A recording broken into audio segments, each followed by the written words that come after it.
English শিখুন, এখন থেকে ইংরেজিতে কথা বলুন। অর্থাৎ প্রয়োজনীয় ইংলিশগুলো যদি আপনি না শিখেন, অপ্রয়োজনীয় ইংলিশ শিখেন, তাহলে আপনি কখনো কথা বলতে পারবেন না। আর যদি প্রয়োজনীয় ইংলিশ শিখেন, তাহলে আপনি যখন থেকে ইচ্ছে তখন থেকে ইংলিশে কথা বলতে পারবেন। আমি এই কথাটাই আজকে হেডলাইন করছি যে প্রয়োজনীয় ইংলিশ। প্রয়োজনীয় বলতে যেগুলি আপনার প্রয়োজন, প্রতিদিন আপনি যেই ওয়ার্ডগুলি, সেন্টেন্সগুলি, কোশ্চেনগুলি ব্যবহার করেন সেগুলি। যেগুলি বছরে একবার, 10 বছরে একবার ব্যবহার করেন সেগুলি না। এই জন্য এগুলিকে প্রয়োজনীয় বলা হয়।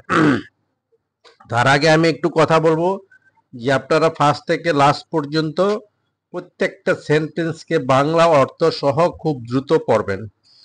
তাহলে আর এর সাথে সাথে আমার চ্যানেলটাকে সাবস্ক্রাইব করবেন, লাইক দিবেন এবং বেল বাটন ক্লিক করবেন আর কমেন্টস করবেন। আপনাদের সুবিধা অসুবিধা কি আছে কমেন্টস করবেন, যে কোনো কমেন্টস করেন, একটা থ্যাঙ্কসও যদি দিতে পারেন। হ্যাঁ, এই যত একটা কি কৃতজ্ঞতা, এক্সট্রা একটা থ্যাঙ্কসও যদি দেন উপকৃত হলে, অথবা যদি আপনি উপকৃত না হন সেটা যদি কমেন্টস করেন না আমি তো এখান থেকে তেমন একটা শিখতে পারি নাই, তাহলেও এইটাও লিখেন, কমেন্টস করেন, বারবার কমেন্টস করেন, তাহলে এটা আমাদের চ্যানেলের জন্য সুবিধা হবে।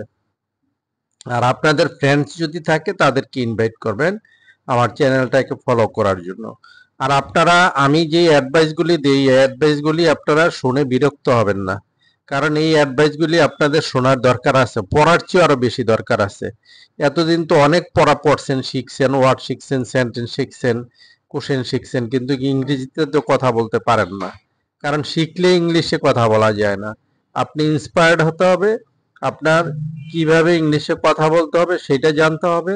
তারপরে আপনি যখন পড়া শুরু করবেন দেখবেন যে আপনি ইজিলি ইংলিশে কথা বলতে পারবেন। আপনার ইংলিশে কথা বলার পূর্ব শর্ত হচ্ছে ফ্লুয়েন্সি থাকা দরকার। ইংরেজি যেমন জানা দরকার, তেমনি সবচেয়ে বেশি হচ্ছে ফ্লুয়েন্সি থাকার দরকার। ফ্লুয়েন্সি থাকতে আপনি যেই ইংলিশ জানেন সেইটি আপনার অ্যাক্টিভ হয়ে যাবে।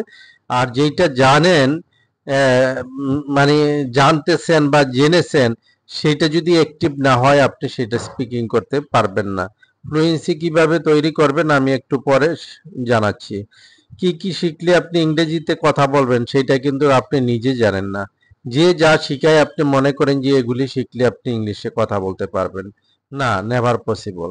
হ্যাঁ, দেখেন আমি আপনাদেরকে প্রেজেন্ট ফর্ম দিয়েছি, পাস্ট ফর্ম দিয়েছি, পাস্ট পার্টিসিপল ফর্ম দিয়েছি, ফিউচার ফর্ম দিয়েছি, প্রথমে ডু ভার্ব দিয়েছি, ডু ভার্বের নেগেটিভ দিয়েছি, তারপর ডু ভার্বের কোশ্চেন দিয়েছি, এরপর ডাব্লিউএস কোশ্চেন দিয়েছি, এরপরে বি ভার্ব দিয়েছি, অ্যাফার্মেটিভ, বি ভার্বের নেগেটিভ দিছি।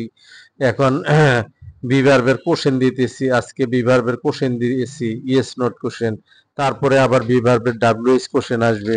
হ্যাঁ, এই যে ধারাবাহিকতা একটা, হ্যাঁ, আপনি একটা সিঁড়ির গোড়াতে যখন উঠবেন তখন আপনি যত তলায় যেতে চান তত তলায় আপনি যেতে পারবেন। এটাকে বলা হয় ফাউন্ডেশনে, এটাকে বলা হয় আপনার ক্রিয়েটিভিটি। হ্যাঁ, ক্রিয়েটিভিটি আপনার মধ্যে তৈরি হবে। এবং এগুলি যদি আপনি শিখেন, এখানে word is not the matter, ওয়ার্ডটা কিন্তু ম্যাটার না। এখানে ফিটের জায়গায় আপনি পোলাইট ব্যবহার করতে পারেন, পোলাইটের জায়গায় ওয়েল, ওয়েলের জায়গায় গ্লেড, যে কোনো একটা ওয়ার্ড ব্যবহার করতে পারেন। কিন্তু এই যে আরটা, ওয়ারটা, হ্যাভ বিনটা এন্ড উইল বিটা কোথায় হবে সেটা কি, সেইটাই হচ্ছে গুরুত্বপূর্ণ বিষয়। তাই আপনারা কিভাবে কথা বলবেন সেগুলি যদি আমাকে ফলো করেন, ইনশাল্লাহ 100% স্পিকিং করতে পারবেন, যদি আমার কথাগুলি আপনারা ফলো করেন। আর এত বেশি ভোকাবুলারি মুখস্থ করবেন না, প্রত্যেকটা ভোকাবুলারি মানে 2 থেকে 300 ভোকাবুলারির উপরে মুখস্থ করতে যাবেন না। এগুলি বছরে একবার আপনার ব্যবহার হবে না, আপনার 10 বছরও একবার ব্যবহার হবে না, এগুলি সময় নষ্ট করা মাত্র। এগুলি এছাড়া আর কিছু না। যেই 2 থেকে 300 ভোকাবুলারি সেগুলি আমার চ্যানেলের মধ্যে দেওয়া আছে, আর বাইরে যেতে হবে না। আর আমার চ্যানেলের প্রত্যেকটা ভিডিও দেখবেন, দেখে এরপরে পড়বেন। আর আপনারা কোথাও সেন্টেন্স মুখস্থ করবেন না। হ্যাঁ, বিভিন্ন চ্যানেলে কি সুন্দর সুন্দর সেন্টেন্স দিয়ে রাখে, 500 600 সেন্টেন্স দেয়। হ্যাঁ, আপনারা মুখস্থ করার জন্য হুমড়ি খেয়ে পড়েন।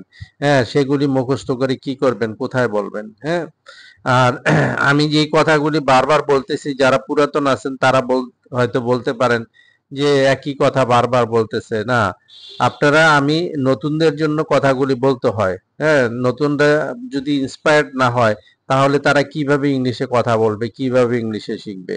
তাই আপনারা ধৈর্য সহকারে শুনলে আপনাদের সমস্যা হবে না। আর আমি যে লেসনগুলি তৈরি করেছি বা তৈরি করতেছি দিতেছি সেগুলি আমার নিজের সিস্টেম, আমার নিজের মেথড। এগুলি অন্য কোনো মেথডও না, অন্য কোথায় থেকে দাঁড় করেও আনি নাই, বই থেকেও লিখি নাই, কোনো কিছু না। হ্যাঁ, হয়তো ওয়ার্ডগুলি তো লিখতে হয়। তারপরে আপনি পড়ার পরে আপনি এই লেসন প্রত্যেকটা ভিডিও যখন আপনি পড়বেন, পড়ার পরে আপনার যে সেন্সটা হবে that will be perfect sense.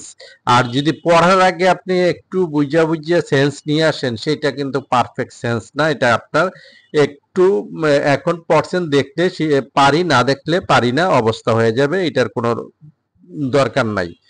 যারা মানে ইংলিশ খুব তাড়াতাড়ি শিখতে চান, খুব তাড়াতাড়ি, যে 2-4-5 দিন, 1 সপ্তাহ, 2 মাস, অনেকে তো দিয়ে রাখে 1 সপ্তাহ ইংরেজি শিখুন, 6 মাস, 20 দিন ইংরেজি শিখুন, 15 দিন ইংরেজি শিখুন। আপনারা কাইন্ডলি এগুলি ফলো করবেন না আর এই ধরনের কথা বিশ্বাস করবেন না, কারণ ইংরেজি একটা মানে সব পৃথিবীর মধ্যে একটা লার্জ একটা ল্যাঙ্গুয়েজ। এই ল্যাঙ্গুয়েজটাকে আপনি 1 সপ্তাহ 15 দিনে শিখে ফেলবেন, এটা হচ্ছে একটা হ্যাঁ বোকাস কথাবার্তা, এই সমস্ত কথা আপনারা কেউ ফলো করবেন না। দ্বিতীয়ত কথা, যেই টিচার আপনাদেরকে ইম্পর্টেন্ট বলে মনে হয়, মানে লেসনগুলি মনে হয় যে না এগুলি তো আমার একটা ধারাবাহিকতা আছে, আমি ডে বাই ডে শিখতেছি, তাহলে আপনি কন্টিনিউ করে যাবেন, টিচারের কথা শুনবেন। আর যদি আপনি ধারাবাহিকভাবে না পড়ে যান এবং এটার কন্টিনিউ না করেন, তাহলে কিন্তু আপনি সামনের দিকে আগাইতে পারবেন না। আর আমি একদিনে সবকিছু দিলে আপনারা এগুলি মানে আয়ত্তে করতে পারবেন না। এগুলি আমি 1 বাই 1 প্রতিদিন 2টা মানে ভিডিও করে দিতেছি, 2টা নতুন নতুন ভিডিও করে দিতেছি। এগুলি আপনারা ধারাবাহিকভাবে পড়ে যাবেন, আপনারও কষ্ট হবে না, আর আপনিও ধারাবাহিকভাবে শিখে যাচ্ছেন। তো আমি আপনাদের এখন পয়েন্টে যাচ্ছি। ফ্লুয়েন্সির কথা যেটা বলছিলাম, ফ্লুয়েন্সি আপনারা কিভাবে তৈরি করবেন। ফ্লুয়েন্সি তৈরি করার জন্য যে এখানে present form, past form, past participle form, future form আছে। এখন প্রেজেন্ট ফর্মে আছে, যেমন আপনারা যেভাবে প্র্যাকটিস করবেন ফ্লুয়েন্সির জন্য, এইভাবে প্র্যাকটিস করবেন। আর ইউ ফ্রি, তুমি কি অবসর আছো? আর ইউ ফ্রি, তুমি কি অবসর ছিলে? হ্যাভ ইউ বিন ফ্রি, তুমি কি অবসর হয়েছো? উইল ইউ বি ফ্রি, তুমি কি অবসর হবে? আর ইউ ফ্রি, তুমি কি অবসর আছো? ওয়ার ইউ ফ্রি, তুমি কি অবসর ছিল? Will you have you been free, তুমি কি অবসর হয়েছো? উইল ইউ বি ফ্রি, তুমি কি অবসর হবে? আর ইউ ফ্রি, তুমি কি অবসর আছো? ওয়ার ইউ ফ্রি, তুমি কি অবসর ছিলে? হ্যাভ ইউ বিন ফ্রি, তুমি কি অবসর হয়েছো? উইল ইউ বি ফ্রি, তুমি কি অবসর হবে? আর ইউ ফ্রি, তুমি কি অবসর আছো? ওয়ার ইউ ফ্রি, তুমি কি অবসর ছিলে? ইউ উইল ফ্রি, তুমি কি অবসর হয়েছো? উইল ইউ বি ফ্রি, তুমি কি অবসর হবে? আর ইউ ফ্রি, তুমি কি অবসর আছো? ওয়ার ইউ ফ্রি, তুমি কি অবসর ছিলে? হ্যাভ ইউ বিন ফ্রি, তুমি কি অবসর? উইল ইউ বি ফ্রি, তুমি কি অবসর হবে?